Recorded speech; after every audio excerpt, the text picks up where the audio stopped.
മിസ്ലീഡിങ്ങിന്റെ കാര്യം ഇപ്പോൾ ഒരു പോയിന്റാണ് ഇയാൾ ഇപ്പോൾ പറഞ്ഞത് പോയ്സൺ കുടിച്ചു, പക്ഷേ അതിലെ വൈദ്യപരിശോധനത്തിൽ ഒന്നും മനസ്സിലായില്ല. So that thing is A doubtful actually.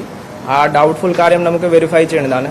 ഇതിന്റെ കൂടാതെ മറ്റു കാര്യം ഇയാളുടെ വിശദമായിട്ട് ഇപ്പോൾ മൊഴി എടുത്തിട്ടുണ്ട്. 1 by 1 ഈച്ച് പോയിന്റ് നമുക്ക് വെരിഫൈ ചെയ്യാം.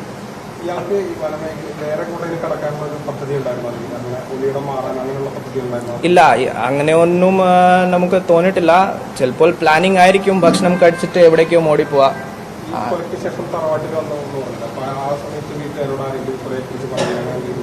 ഇല്ല ഇല്ല, ഇയാളുടെ ഫോൺ ഉണ്ടായിട്ടില്ല കയ്യിൽ. ആ സമയത്ത് ഫോൺ ഉപേക്ഷിച്ചിട്ടാണ് പോയത്.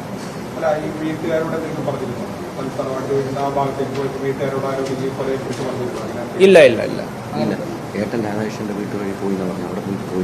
ആ വീട്ട് വഴി പോയിട്ടില്ല. ഏട്ടനിന്റെ വീട് ഭാഗത്ത് പോയിട്ടില്ല. ഇയാൾ നേരെ മണലേക്കാണ് കയറി.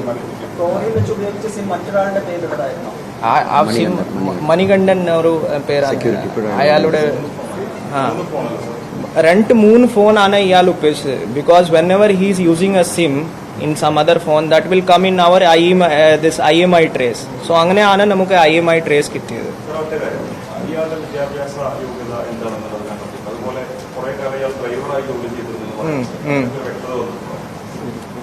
ഡ്രൈവർ ആയിട്ട് ഇയാളാണ് ജോലി ചെയ്തത്. വിദ്യാഭ്യാസം 10ാം ക്ലാസ് നമുക്ക് കൺഫേം ചെയ്യാം. വ്യക്തമായിട്ട് ഈ സർട്ടിഫിക്കറ്റ് നമുക്ക് നോക്കിയിട്ട് കൺഫേം ചെയ്യേണ്ടി വരും. ഒരുപാട് കാലം ഇയാൾ ലോറി ഡ്രൈവർ ആയിട്ടാണ് ജോലി.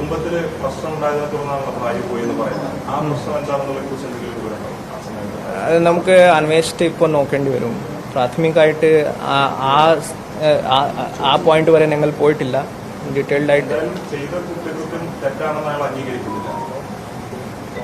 ഒരു ബോധ്യം, ചെറിയ ബോധ്യമാണ് ഉള്ളത്. പക്ഷേ പൂർണ്ണമായിട്ട് അത് ഇതില്ല.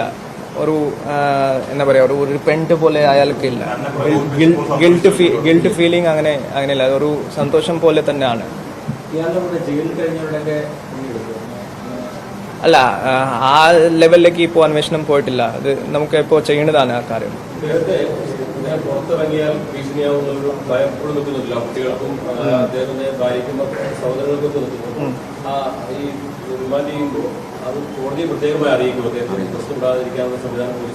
അതെ അതെ അതെ, അത് നമുക്ക് പ്രത്യേകമായിട്ട് ഉറപ്പാക്കാം. അതുപോലെ തന്നെ കേസിന്റെ അന്വേഷണം അത്ര പെട്ടെന്ന് പൂർത്തിയാക്കിയിട്ട് ട്രയലിന്റെ നടപടികളിലേക്ക് കൊണ്ടുപോയിട്ട് ശിക്ഷ കിട്ടാനുള്ള സംവിധാനം കൂടി നമുക്ക് അത്ര വേഗം ഇതിൽ ചെയ്യാനാണ് ഉദ്ദേശിക്കുന്നത്.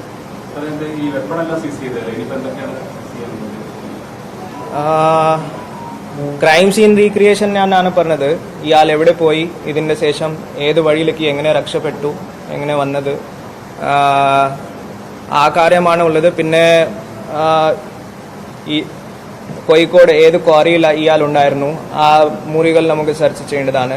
മറ്റെവിടേക്കും ഇയാൾ സ്റ്റേ ചെയ്തതാണോ ആ സ്ഥലങ്ങൾ നമുക്ക് സെർച്ച് ചെയ്തതാണ്.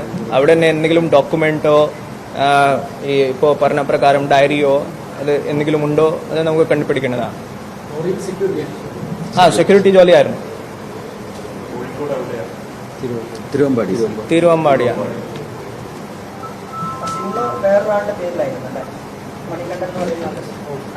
വേറെ exactly I am not confirm about it. I have to look into the data, which name and all.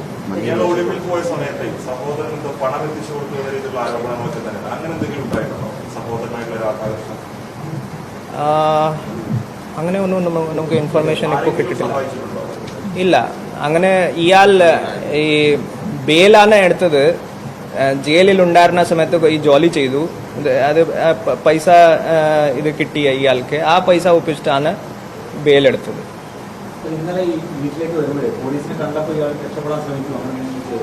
ഓടിപ്പോവാൻ ശ്രമിച്ചിട്ടില്ല ആണ് നമുക്ക് മനസ്സിലായത്. ബാക്കി ചിലപ്പോൾ ആ സമയത്ത് 10:30 മണി ഉണ്ടായിരുന്നു. ആ സമയത്ത് നല്ല ഡാർക്കാണ്. Maybe he did not understand that nearby police persons are there.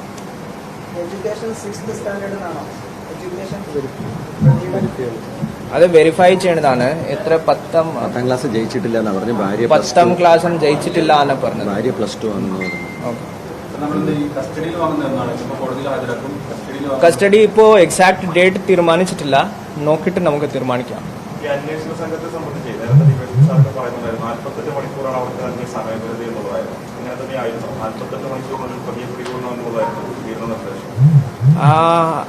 നമുക്ക് ടാർഗറ്റ് അങ്ങനെ ചെയ്തിട്ട് പക്ഷേ അത്ര പെട്ടെന്ന് നമുക്ക് പിടിക്കാനുള്ള ഒരു ടാർഗറ്റ് ഉണ്ടായിരുന്നു. As soon as possible, that was the target. ഏറ്റവും ഒടുവിൽ പോലീസ് മനസ്സിലാക്കി പോലീസ് പിടിച്ചതാണോ അതോ പോലീസിന്റെ വലയിലേക്ക് ഒന്ന് പ്രതി ചാടിയതാണോ? ഇല്ല, അങ്ങനെ സറണ്ടർ എന്ന കാര്യം ഇല്ല ഇതിൽ. We have caught him during when he was on the way back to his house. Thank U.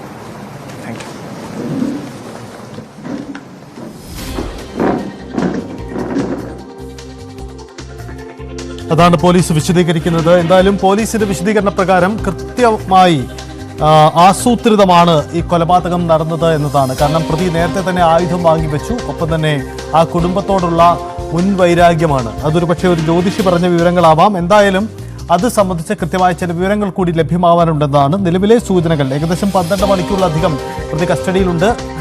പ്രതിയിൽ നിന്നും ചോദ്യം ചെയ്തതിൽ നിന്നുള്ള വിശദാംശങ്ങളാണ് പോലീസ് ഇപ്പോൾ പറയുന്നത്. പക്ഷേ പൂർണ്ണമായ ഒരു സ്ഥിരീകരണത്തിലേക്കും നിഗമനത്തിലേക്കും എത്താൻ കഴിയുന്നില്ല എന്ന കാര്യം കൂടി പോലീസ് സൂചിപ്പിക്കുന്നു. കാരണം പ്രതി പറഞ്ഞത് പ്രതി തെറ്റിദ്ധരിപ്പിക്കാൻ ശ്രമിക്കുന്നു എന്ന സംശയം പോലീസ് പ്രകടിപ്പിക്കുന്നുണ്ട് എന്നതാണ്. അതുകൊണ്ട് പൂർണ്ണമായി വിശ്വസിക്കുന്നില്ല, എല്ലാ സാധ്യതകളിലേക്കും പോകുന്നു. പക്ഷേ ആസൂത്രിതമായ കൊലപാതകം തന്നെയാണ് നടന്നത് എന്ന നിഗമനത്തിലേക്കാണ് പോലീസ് എത്തുന്നത്.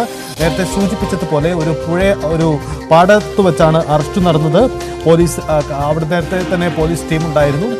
പാലക്കാടിന് പുറത്തേക്ക്, നെന്മാറയ്ക്ക് പുറത്ത് മറ്റ് ഇടങ്ങളിലേക്കൊക്കെ പോകാനുള്ള സാധ്യതയുണ്ടായിരുന്നു. അത്തരം അന്വേഷണങ്ങളൊക്കെ നടന്നു. IMEI നമ്പർ കേന്ദ്രീകരിച്ചുകൊണ്ടുള്ള അന്വേഷണങ്ങളൊക്കെ നടന്നു. എന്തായാലും ഒടുവിൽ പോലീസ് ടീമിന്റെ കയ്യിലേക്ക് തന്നെ ഇയാൾ വന്ന് വീഴുകയായിരുന്നു. അങ്ങനെയാണ് ചെന്താമരയെ കസ്റ്റഡിയിലെടുത്തത് എന്നതാണ് പോലീസ് വ്യക്തമാക്കുന്ന കാര്യം. CBI അനുമോദ് ചേർന്നു. അനുമോദ്, പോലീസിന്റെ വാർത്താ സമ്മേളനം നമ്മൾ കേട്ട് കഴിഞ്ഞു. ചില കാര്യങ്ങളിൽ വ്യക്തതക്കുറവ് ഇപ്പോഴുമുണ്ട്. കാരണം പോലീസിനും പൂർണ്ണമായും ഈ പ്രതിയെ വിശ്വസിക്കാൻ കഴിയുന്നില്ല എന്നൊരു സാഹചര്യമുണ്ടെന്ന് കരുതാമല്ലേ? കാരണം എന്തായാലും ആസൂത്രിത കൊലപാതകം എന്ന ഒരു ബോധ്യത്തിലേക്ക് പോലീസ് എത്തുന്നതുമുണ്ട്. എന്താണ് പോലീസ് വ്യക്തമാക്കുന്ന കാര്യം?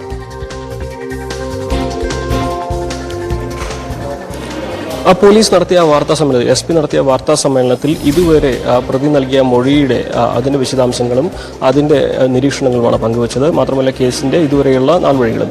ഏറ്റവും പ്രധാനപ്പെട്ട കാര്യം, പ്രതി കൃത്യമായിട്ട് പോലീസിനെ തെറ്റിദ്ധരിപ്പിക്കാൻ ശ്രമിക്കുന്നുവെന്ന് പോലീസ് കരുതുന്നുണ്ട്. മിസ്ലീഡ് ചെയ്യാനുള്ള ശ്രമം നടത്തുന്നു പ്രതി എന്നാണ് പോലീസിന്റെ നിഗമനം. അതുകൊണ്ട് തന്നെ നൽകിയ മൊഴികൾ പൂർണ്ണമായിട്ടും വിശ്വാസത്തിലെടുക്കാൻ കഴിയുന്ന ഒരു സാഹചര്യം. അതിനെക്കുറിച്ച് പലതവണ പുനഃപരിശോധിക്കേണ്ടതുണ്ട്, ക്രോസ് ചെക്ക് ചെയ്യേണ്ടതുണ്ട് എന്ന് പോലീസ് വ്യക്തമാക്കി. വിഷം കഴിച്ചു എന്ന് പറഞ്ഞത് അതിന്റെ ഭാഗമായിട്ടാണ് എന്ന് പോലീസ് കരുതുന്നുണ്ട്. ഏറ്റവും പ്രധാനപ്പെട്ട കാര്യം, ഇയാളൊരു ടൈഗറിനെ പോലെയാണ് നടന്നത്. അതായത് ഒരു കുറ്റകൃത്യം പ്ലാൻ ചെയ്ത് നടപ്പാക്കാൻ ഇയാൾക്ക് വലിയ കഴിവുണ്ട്. അത് തന്നെയാണ് പോലീസിന്റെ ഇതിൽ ഏറ്റവും പ്രധാനപ്പെട്ട നിരീക്ഷണം. ഈസിലേക്ക് ടൈഗർ എന്ന് പറയുമ്പോൾ ഒരു കുറ്റകൃത്യം പ്ലാൻ ചെയ്ത് എക്സിക്യൂട്ട് ചെയ്യാൻ അയാൾ ഏതറ്റം വരെയും പോകുമെന്ന് പോലീസ് കരുതുന്നു. അതിന്റെ ഭാഗമായിട്ട് തന്നെയാണ് ഇപ്പോൾ ഈ ആസൂത്രിതമായി കൊലപാതകം നടന്നിട്ടുള്ളത്. ഇത് ആസൂത്രിത കൊലപാതകം തന്നെയാണെന്ന് പോലീസ് കരുതുന്നുണ്ട്. ആയുധങ്ങൾ സംഭരിച്ചത് മുതൽ അതിനുള്ള സാഹചര്യങ്ങൾ ഒരുക്കിയത് മുതൽ ഇയാൾ ഒരു ഒളിവിൽ പോയതെല്ലാം ആസൂത്രണത്തിന്റെ ഭാഗമാണെന്നും ഇതൊരു ആകസ്മിക കൊലപാതകമല്ല എന്ന് പോലീസ് കൃത്യമായിട്ട് വിശദീകരിക്കുന്നു. അതുകൊണ്ട് തന്നെ ഇയാൾ നൽകുന്ന മൊഴി പൂർണ്ണമായും വിശ്വസത്തിൽ എടുക്കാൻ കഴിയുന്നതല്ല. അതിൽ പലവട്ടം പരിശോധിക്കേണ്ടതുണ്ട്. എന്നാണെങ്കിലും ഇതിൽ ഏറ്റവും പ്രധാനപ്പെട്ട കാര്യം, വൈരാഗ്യമുണ്ടായിരുന്നു ഇയാൾക്ക് കൊല്ലപ്പെട്ടവരുടെ കുടുംബവുമായിട്ട്, സജിതയുടെ കുടുംബവുമായിട്ടും എന്ന്. അതുതന്നെയാണ് ഈ കൊലപാതകത്തിലേക്ക് നയിച്ചതെന്നും പോലീസ് ഇപ്പോൾ വ്യക്തമാക്കിയിട്ടുണ്ട്. ഇയാൾക്ക് ഈ കുറ്റകൃത്യം ചെയ്തതിന് ശേഷം മലയിലേക്കാണ് ഇയാൾ ഒളിവിൽ പോയത്. ആ മേഖലയെക്കുറിച്ച് കൃത്യമായ ധാരണകളൊക്കെ ഉണ്ടായിരുന്നു. ഒളിവിലിരുന്ന് പോലീസിന്റെ നീക്കം മുഴുവൻ ഇയാൾ നിരീക്ഷിക്കുകയായിരുന്നുവെന്നും പോലീസ് വ്യക്തമാക്കി. എന്താണെങ്കിലും പോലീസിന്റെ ചോദ്യം ചെയ്യൽ ഇനിയുള്ള ദിവസങ്ങൾ പുരോഗമിക്കുക തന്നെ ചെയ്യും. ഏറ്റവും പ്രധാനപ്പെട്ട കാര്യം, ഇന്ന് വൈകുന്നേരത്തിന് മുൻപ് ഇയാളെ കോടതിയിൽ ഹാജരാക്കും. കസ്റ്റഡിയിൽ ഉടനെ വാങ്ങില്ല എന്നാണ് പോലീസ് പറഞ്ഞിട്ടുള്ളത്. ഈ ഒരു സാഹചര്യങ്ങൾ ശാന്തമായതിനു ശേഷം ഇയാളെ കസ്റ്റഡിയിൽ വാങ്ങി കുറ്റകൃത്യം പുനരാവിഷ്കരിക്കുക അടക്കം ആവശ്യമുണ്ട്. അതുകൊണ്ട് തന്നെ ഉടൻ കസ്റ്റഡിയിൽ വാങ്ങില്ല, മറിച്ച് മറ്റ് ഇയാളുടെ മൊഴികൾ പരിശോധിക്കലും അതുപോലെയുള്ള ഈ മൊഴികളുടെ വിശദാംശങ്ങൾ പരിശോധിക്കലും ഒക്കെ ആയിരിക്കും ഉണ്ടാവുക. എന്താണെങ്കിലും ഇയാൾ ഇനി പുറത്തിറങ്ങാതെ നോക്കാനുള്ള നടപടികൾ സ്വീകരിക്കുമെന്നും ഒരു ചോദ്യം മറുപടിയായിട്ട് SP പറഞ്ഞു. അനുമോദിലേക്ക് തന്നെ നമുക്ക് മടങ്ങി വരാം. എന്തായാലും ഒരു കാര്യം വ്യക്തമാണ്, പോലീസ് വളരെ ആസൂത്രിതമായി ഇനി മുന്നോട്ട് പോകാനാണ് തീരുമാനം. ജുഡീഷ്യൽ കസ്റ്റഡിയിലേക്ക് തൽക്കാലം പ്രതിയെ വിട്ടുകൊടുക്കുകയാണ്. പോലീസ് കസ്റ്റഡിയിലേക്ക് വീണ്ടും വാങ്ങുന്നത് വളരെ സമയമെടുത്തുകൊണ്ടാവാം. കാരണം പ്രദേശവാസികളുടെ ഒക്കെ പ്രതിഷേധമുണ്ട്. അതുകൊണ്ട് തെളിവെടുപ്പൊന്നും ഇപ്പോൾ സാധ്യമല്ലാത്ത സാഹചര്യമുണ്ട്. അതുകൊണ്ട് വളരെ ജാഗ്രതയോടെയായിരിക്കും പോലീസിന്റെ നീക്കമെന്ന് വേണം നമുക്ക് പ്രതീക്ഷിക്കാൻ. ഒരു ഇടവേളയാണ്, വേഗത്തിൽ ഈ വാർത്തയിലേക്ക് തന്നെ മടങ്ങി വരാം.